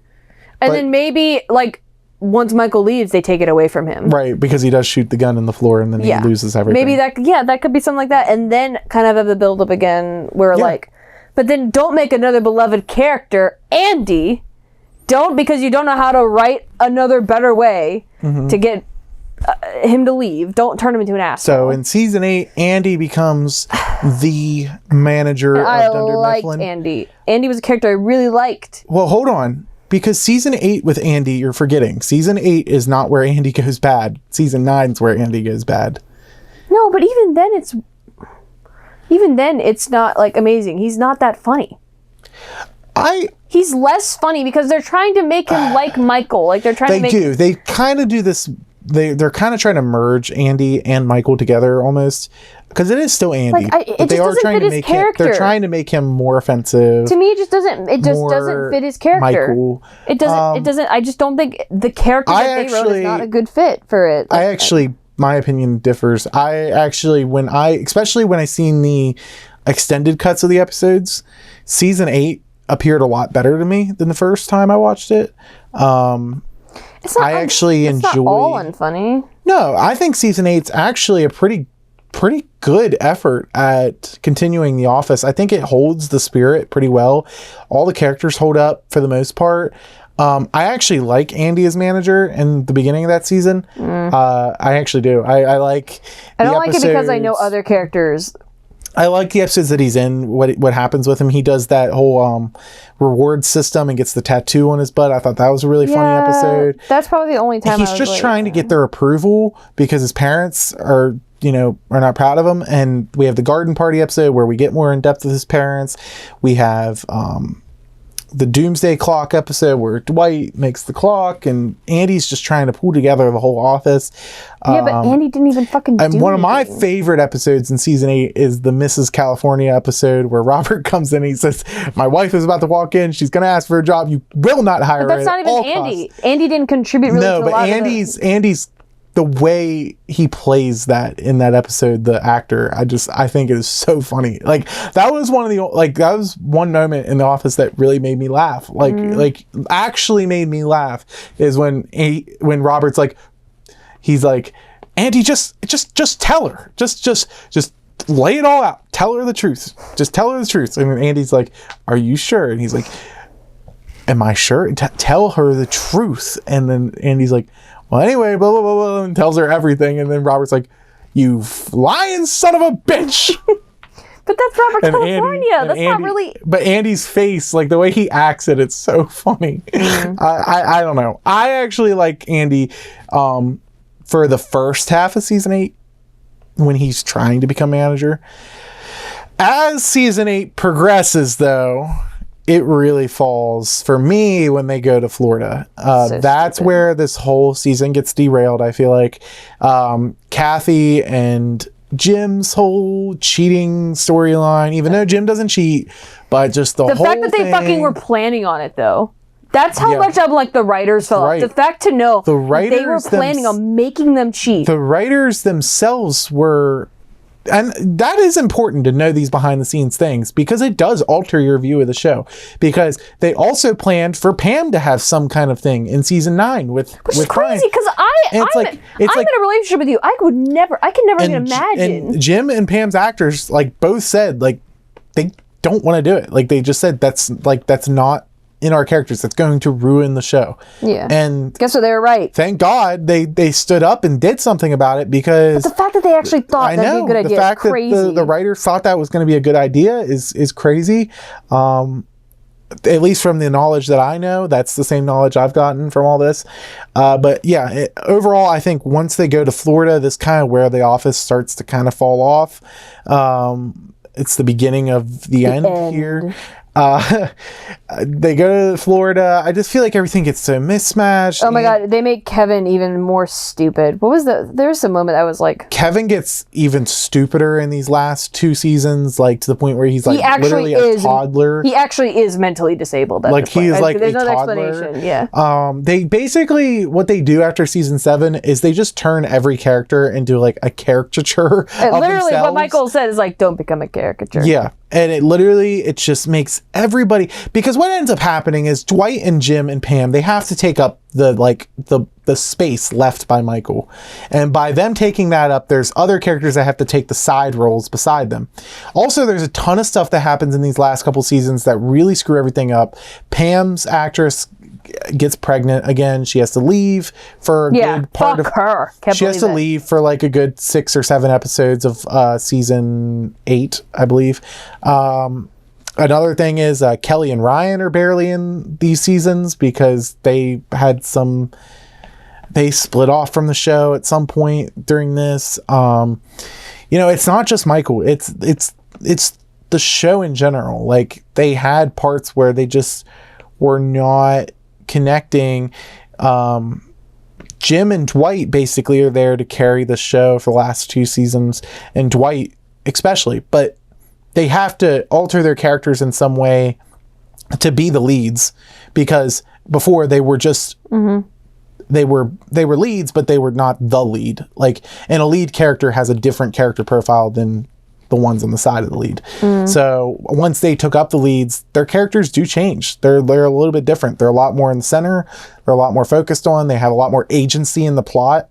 in doing stuff. Like, as Michael guided the plot before. Like, he guided. I mean, there was other characters that sometimes did it, but Michael generally guided where the plot went. Yeah. It became Michael and Dwight, or Michael and Jim, or Jim and Dwight. Jesus. Or Jim and Jim and Dwight. So these last 2 seasons, I think, suffer from, they become a caricature of themselves. There is good moments throughout both of these seasons, and I actually think the first half of season 8 was actually a really good effort at continuing The Office. I think they screw up though somewhere in there, and with Andy too. That was the other person. So Andy gets with Aaron by the end of season 8, but then because Andy's actor goes and films The Hangover 2, they have to split him off and not put him in the first half of season 9. And so they make this really odd storyline where he's just an asshole and dismisses Aaron, and then Aaron, this fucker comes along, and then Aaron leaves him for this new guy who's really not that interesting. It's just the new fucking Jim. But you can't be upset at her for leaving him for him, because obviously he's better than what Andy's being. But at the same time, you just don't want this to happen in the first place. Well, at that point I did, because I hated. Well, Andy. But you don't want the whole storyline to happen, because you're just like, why? And it's also like, you didn't even have to split him up. You could have just done something. You could have split him up for a little bit, put Andy on the boat. That's fine. But why make him an asshole? Why do all that? What's the reason to do all that? Like, I don't understand. Like, they throw Pam out of the episodes for for 6 or 7 episodes. Like, you can throw Andy out for 6 or 7 episodes. We get it. We understand he's doing other projects, and we can get that. But you don't have to ruin the whole character because of it. Yeah. It really, really taints the end of the series. Again, it's just because I feel like they didn't know how else also to write out that he leaves and Dwight becomes the new manager. This is it too. I think they just did it. I don't know. They just had a character and they knew people liked him, so they're like, let's just make him an asshole so people don't like him anymore. Oscar and Angela also take up a much bigger role in these final 2 seasons. I didn't mind that. Which I like it. Actually, I think it's kind of fucked up though that his character actually would sleep with her husband. I actually like that Oscar and Angela became a bigger part of this these last 2 seasons. I think they had, because like I said, those characters had to take up the leads. They had to then put the extra focus on some of these other characters. Oscar and Angela became those characters, became this love triangle with the senator. I do like I enjoyed that whole storyline. I thought it was funny. Well, I do like too seeing this fucking horrible Christian woman kind of actually become friends with Oscar kind of more. It's like there's weird. Like a friendship that's but like also like they hate each other more. I actually think it's one of the better parts of season 9 is Oscar and Angela's whole storyline. But season 9, the problem with season 9 is it's so forgettable other than the end. Like I don't know. Like, it's just so, because it ends with like Dwight becoming a dad, basically, right? Is that the ending is like, well, the whole season, well, like the first half of the season is kind of just like trying to do normal Office episodes with the Andy kind of being gone, but like, Robert California is gone, by the way. Also, Robert California in season 8. What do you feel about Robert California? I love Robert California. I didn't like him when I first watched The Office. By the way, I've seen The Office through like 15 times.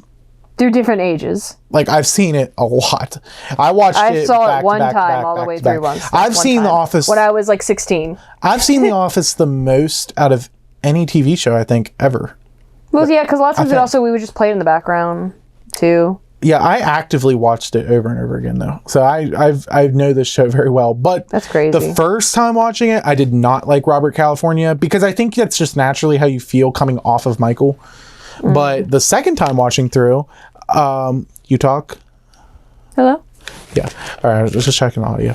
The second time through, I really actually enjoyed the character. And actually, as I went into like later and later rewatches, I liked him more and more. Oh, what do you think about Gabe? And by the way, when we watched the extended cuts just last year or whatever, when we watched that this year, I enjoyed Robert California to even higher level.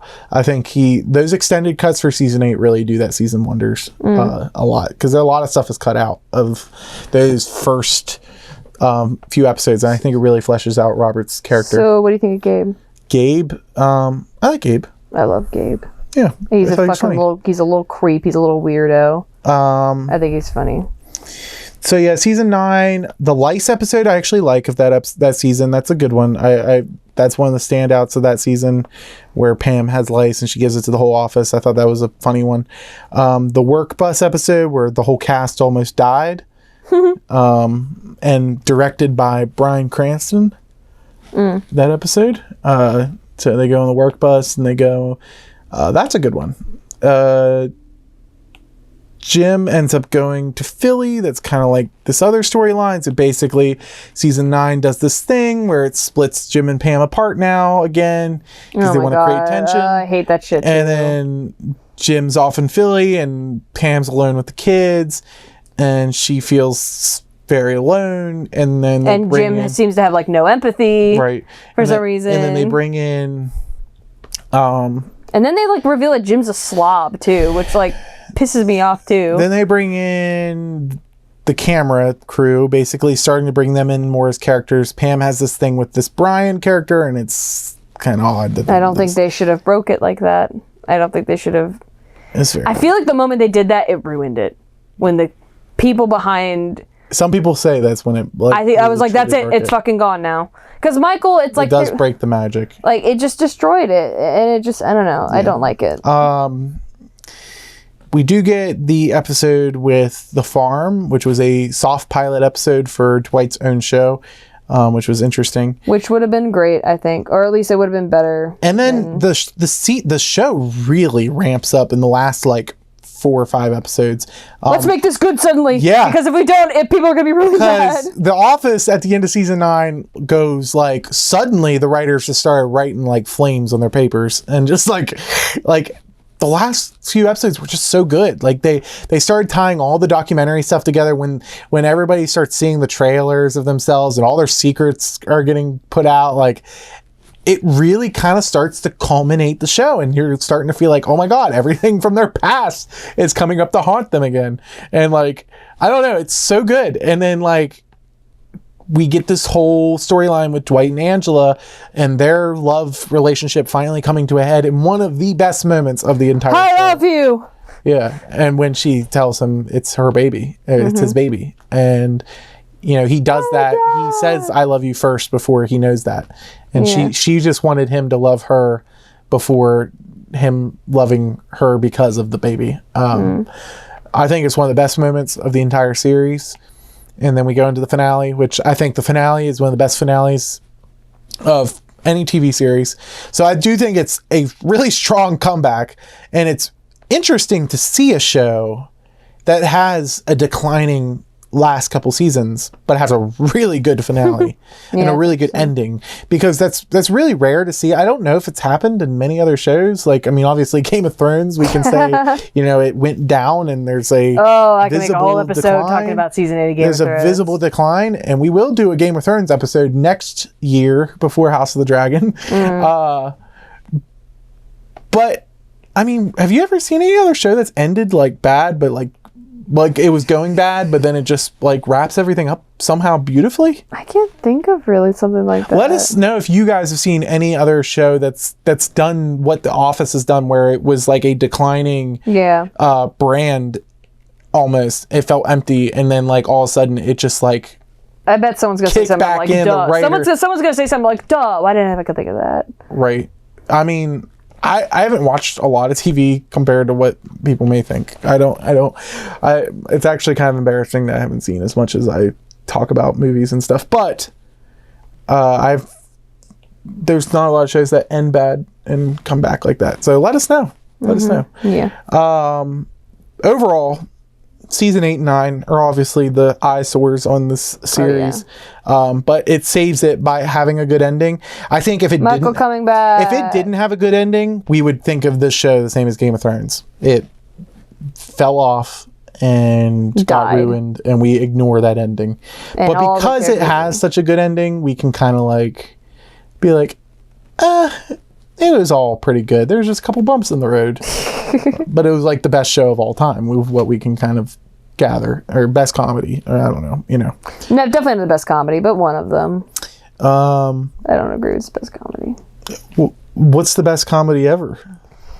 I can't really think of anything off the top of my head, but honestly, I just think Parks and Rec was funnier a lot. You like Parks and Rec more than The Office? The Office is really funny, but I don't know. Parks and Rec is just, it's funny, and when I like a character even more, I just laugh with them more. We should do a whole episode of Parks and Rec versus The Office. Because you like The Office more. Because, like, The Office feels more, but the characters are just so lovable in Parks and Rec that when I really care, like, I love a character, I just laugh with them more. Like, I'm just so much more happier watching it. I'm not going to compare Office and Parks and Rec on this pod, but because I could go into a full episode with that. I think we could do it one day. I don't know when's the right time to do that, though. Like, when are we going to talk about Parks and Rec? Like, we are going to have a burner episode that we just do Office versus Parks and Rec. There are other comedy shows that I've seen that I think you should leave. I mean, that's a sketch comedy show. But I don't know. The Office just builds so much on the previous comedy, and that's why first seasons are so hard to judge, because you have to build those characters, and by seasons 4, 5, and 6, that's where the blend of comedic genius can really flourish. Like, I don't know. Yeah. So overall, The Office is pretty good. Overall, I'd rank it S. No, we're not ranking right now. Oh, sorry. It'd go an A because of the last few seasons. It was S, in my opinion. I'll go into my ranking obviously later, but I'm sorry, I don't mean to step. I really like The Office. It's one of the best shows of all time, definitely. All right. So, who's hotter? Who's hotter? Who's hotter? Phyllis or Robert California? Oh my god. Ew. Phyllis. Phyllis? I would say Robert California. No, because she's got a bad girl side. Robert California scares me. I feel like he's done Robert some California's I feel like he's done some terrible. Though. I feel like he's done some terrible things to women. I feel like he's done something. He's called himself the fucking Lizard King. What does that mean? Doesn't that make him more hot? No, he's been a cult leader or something. Like, he has done. He's used some. We're going with my choice. We're going with Robert California. Phyllis is like, she's kind of like a baddie. She's got like a. Yeah, but we're going with my choice this time. Stanley or Andy? Ew. Neither of them are hot at all in so many ways. I mean, Andy. We got to answer quickly. Andy, the actor, is objectively more attractive, I guess. Andy, okay. Who's hotter, Meredith or Dwight? Ugh. Dwight. Who's hotter, Creed or Jan? Jan. Jan! Damn, dude, because you like dangerous women. I love Jan. She's that authority woman figure that I can really get a hold of. I love authority women people. I love them. I'm more authority off the podcast, like, guys. She's like, Michael, God damn it. And like, I don't know, I'm just like, ooh. Yeah, but also I think she like assaulted him at some point. I don't care. Okay, anyway, who's hotter, Michael or Kevin? Michael. Michael actually is attractive sometimes. Who's hotter, Oscar or Angela? What? Oscar or Angela? Oh, Oscar. Oscar's a cutie. I'll let you have that one. I would probably say Angela, but since I got... No, Angela's... No. Who's hotter, Jim or Pam? That's hard. I'm actually not attracted to either of them. Actually, I should have Holly in here. Oh, I love Holly. I should have put Holly. Holly might be the baddiest baddie. We're going to put Holly in here. Put Holly in there. Holly versus who? Because I know who's going to win now. Todd Packer. Todd Packer. Todd Packer's definitely going to win. Okay, who's hotter, Jim or Pam? I think Pam. I don't know. Jim is... I could go with it. I don't find Jim attractive, actually. I think the actor is very attractive. I think John Krasinski, I think he's very I think John Krasinski is attractive, but not as Jim. No, Jim's kind of like a... Like, with the beard and stuff, he looks really good. I feel like Jim's kind of someone I'd like when I was like 16. Like, I think he's really hot. But then I'm like, grow up. Who's hotter, Holly or Todd Packer? Huh? Who's hotter, Holly or Todd Packer? Holly. If anyone ever picks Todd Packer over Holly, I got fucking questions for you. Who's hotter, Oscar or Pam? Oscar. Really? I like Oscar. I mean, he's a gay guy, but I don't know. Pam over Oscar. Because Pam is like, I don't know. She's really sweet, but who's hotter, Michael or Jan? Jan. Yeah. Jan. She could tell me what to do. Yeah. Jan's. Who's She's kinda hotter, crazy. Dwight or Andy? Dwight's. He's not physically attractive at all, but he's kind of crazy. Who's hotter, Robert California or Holly? Holly, my precious sweetheart. I love Holly. Okay. Who's hotter, Oscar or Jan? Oh, it's Jan. coming down. Jan. Easily. Easily, Jan. Who's hotter? Jan makes you dress up in schoolgirl outfits. Who's hotter? Dwight. Who's hotter, Dwight or Holly? Holly, my sweetheart. My beautiful dove. Okay. In the final round, who's hottest in the office? Holly. Or Holly or Jan? Holly. I agree. Thank God. Holly's always been the best. Oh my God. I've always liked Holly the most. She's so pretty. Holly She's is so actually silly. Holly's genuinely one of my favorite characters of the entire show, and she's in love very her. little of it. Actually, she's one of my favorite female characters in a comedy. Definitely. She's just so sweet. And she's written very well. pretty. She's written very well, very likable. Her actress plays her in a very likable way. I just love. She's perfect for you Michael. You see a lot of like goofy women who are also not like the butt, like who aren't like solely the comedy character. Yeah, she's just like goofy and funny and like. Because usually goofy women in shows like that's they're the goofy. They're like stereotypes. Yeah, they're like the silly. But she's just like a goofy weirdo, and like it's just fun that she's just her and her person. Yeah. And like it just feels like someone you'd want to be around. She feels like a real person. Yeah. Yeah, it just feels like someone you want to be around. Like no wonder Michael fell in love with. Michael's. They're just so perfect, and I just love that she makes him. Like they literally complete each other. Like she makes him more calmed down. Like she makes him more mature because he wants to be more mature for her. Yeah. I love their relationship. So. All right. Well, that's about it for The Office. Yeah. All wrapped up. Holly's the hottest. All right. We actually don't have any like trailers or anything to watch today. But we are going to go over Dark Days.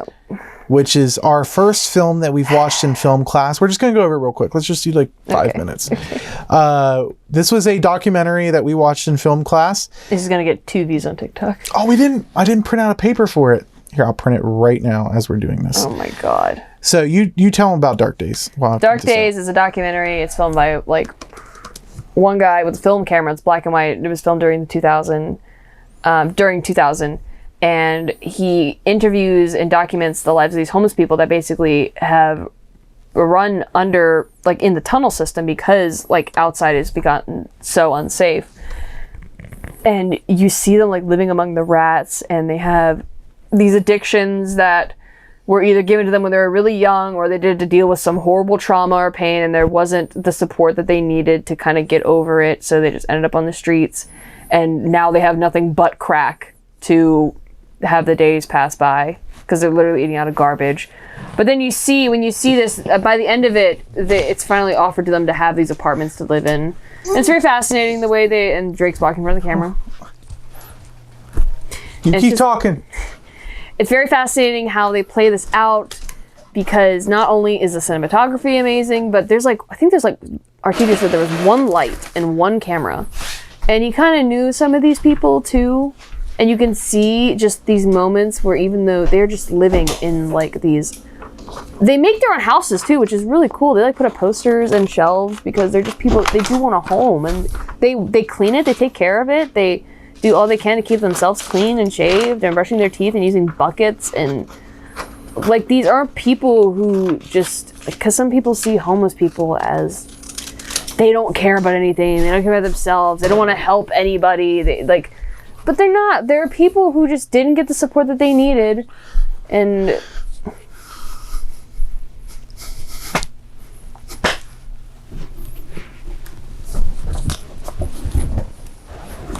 my mom was also addicted to crack. Oh, what did I walk in on? Let's yeah. Hello? Really good Hello? movie. Okay, I said everything I need to say about Dark Days. Oh, really? Yep. Yeah, anyway, our school assignment was to like critique Dark Days based on like the lighting, and it's a completely black and white film. So they use lighting in this film to do some pretty cool stuff to show the dark tunnels that they're living in. They're basically living in these dark tunnels. Do you say all that? Yes, And I these makeshift explained everything. housings. You're just repeating everything I said.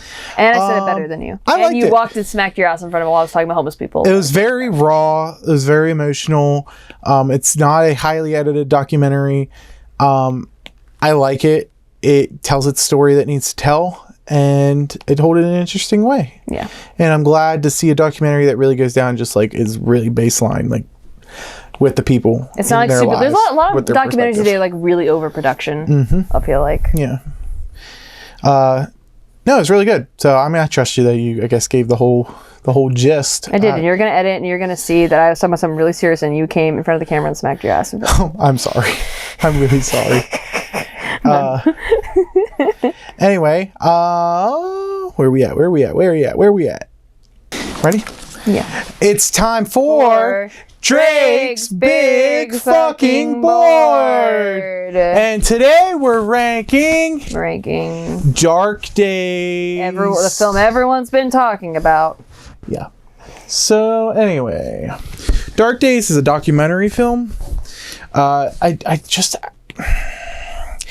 I really like it. I like it so much on its own as its own thing, but it's so hard to put it on a ranking list because then I'm inherently saying it's better or worse than certain movies.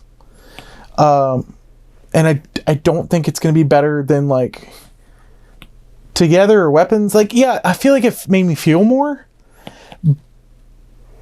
But Dude, the story of Dee talking about how her 2 sons burned in a fire is so good. It's good. It's really incredible knowing the filmmaker's backstory and everything.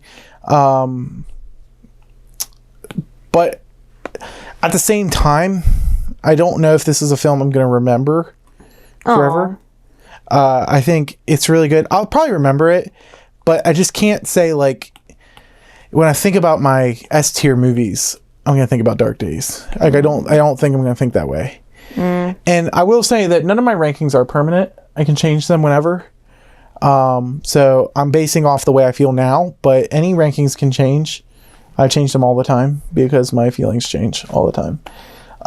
he's a growing boy. Yeah. I do think Dark Days is like really good on its own though. So I am going to put it in A. Oh. It goes in A tier. Definitely. Drake hates homeless people.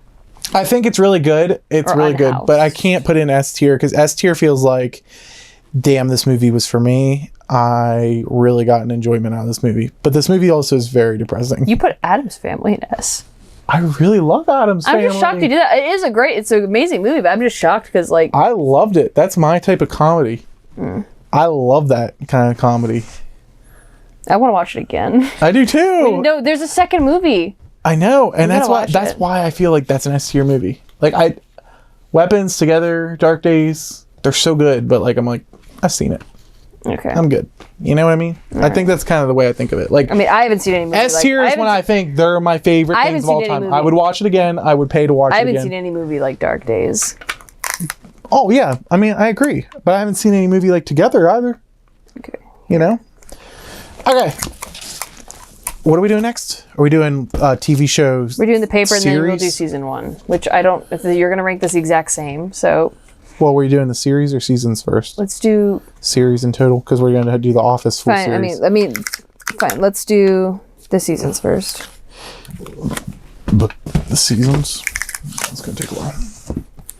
Okay. It's time for Drake's Big Fucking Board of seasons of TV shows. This one's going to take a while. We got 10 seasons of TV shows to get through. We're going to go quick though. So the first one to rank is season 1 of The Paper, which is going to reveal my ranking for where The Paper goes. Yeah, Drake. Yeah, there's only one season. No, I don't like this. Hold on. Let's do The Paper first, then we'll go back to seasons. And then hold on. Okay. Yeah, let's Now just do Drake's big fucking board of Okay, this is Drake's big fucking board of TV series as a whole. We're going to do the paper first because there's only one season, so you're going to get revealed on the season one. So we're going to do this one first, okay? I don't even want to tell you how many boards he has. Okay. You don't want to know. We're ranking the paper on Drake's big fucking board.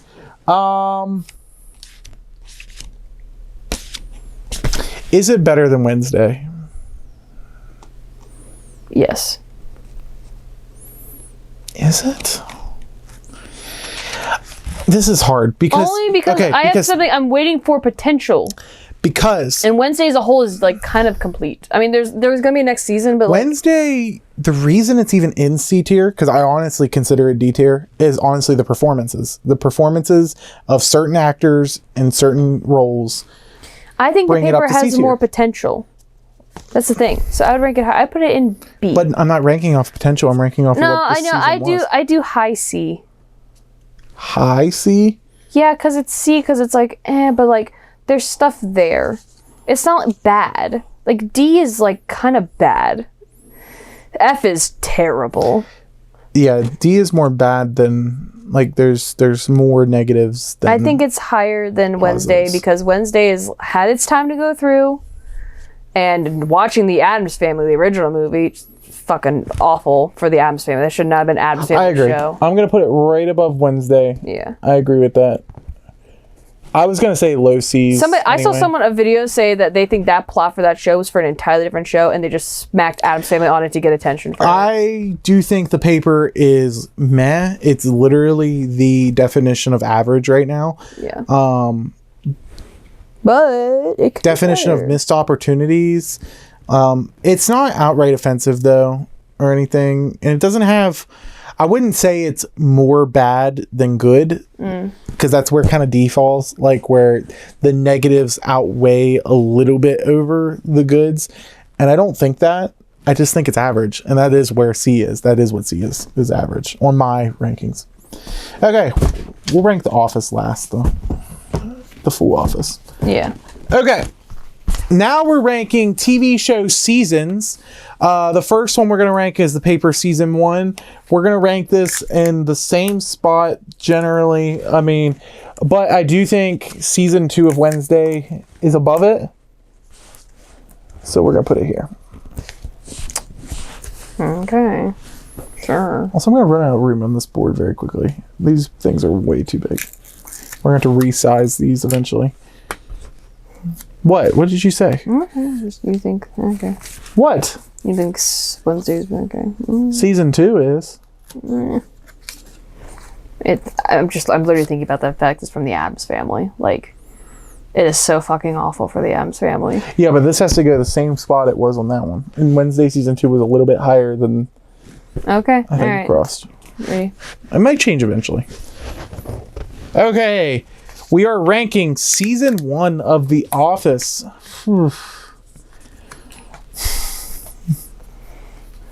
Oh, Jesus God. Hurry up, ranking boy. Rank! Rank!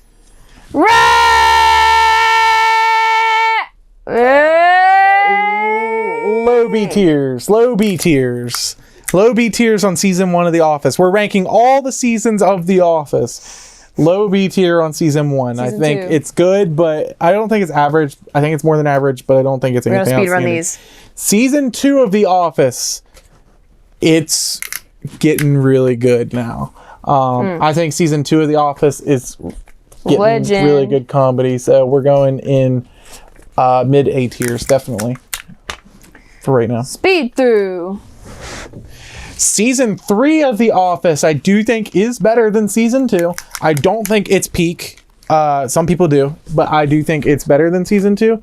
So we're going right above season 2 for season 3. Yep.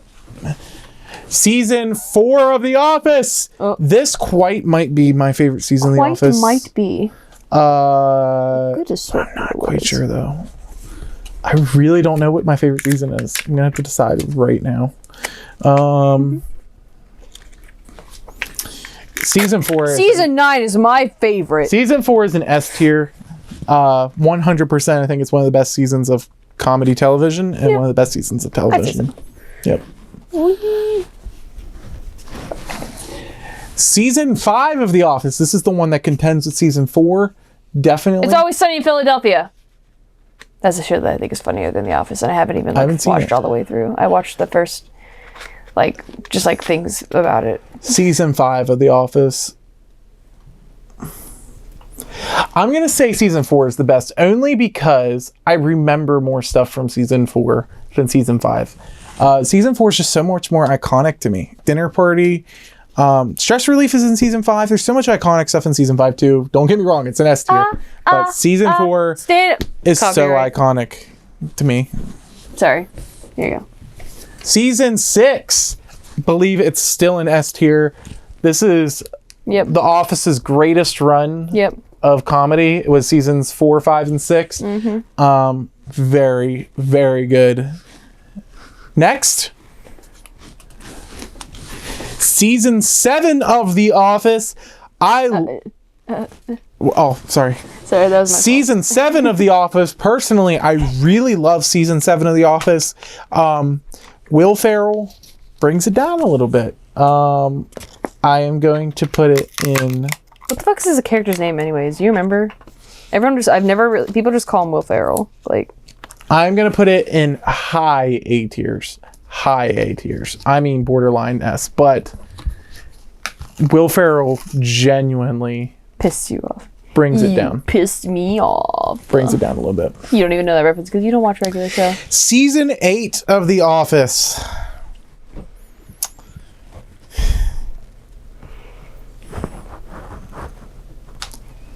Season 8 of The Office is going to go right above season 1.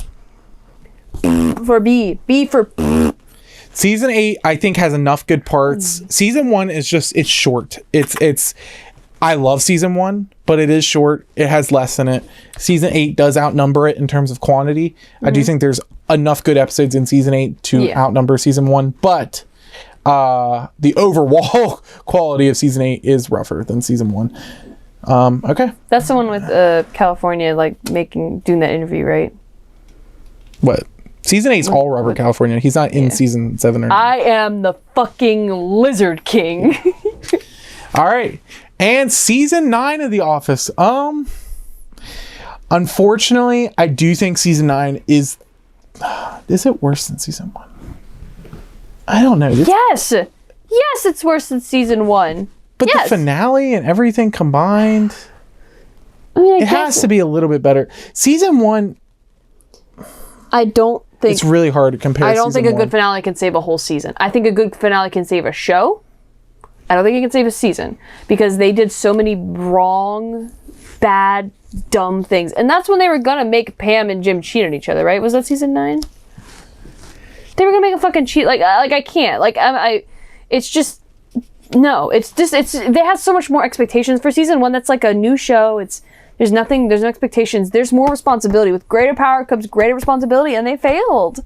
They did not. I don't know what happened. And I feel bad saying it because, I'm not a writer. I'm not in a writer's room. I don't have fucking executives and producers that are saying shit behind my back. I agree. C's, okay. High C's. It's going down to C's. C's, Andy's stuff, really.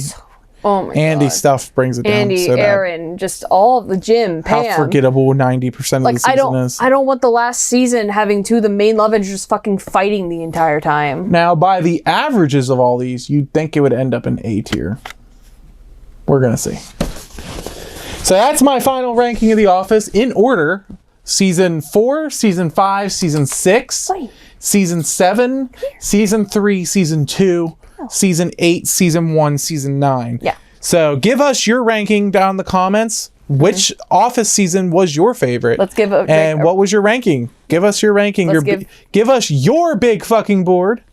Let's give Drake a round of applause for the ranking. Odie, clap. Clap, Odie. He's clapping in his mind. Yes. Can you imagine if Otis, our cat, just stood up on two legs and just went like... Last, we are ranking on my big fucking board, The Office, the entire series. Okay.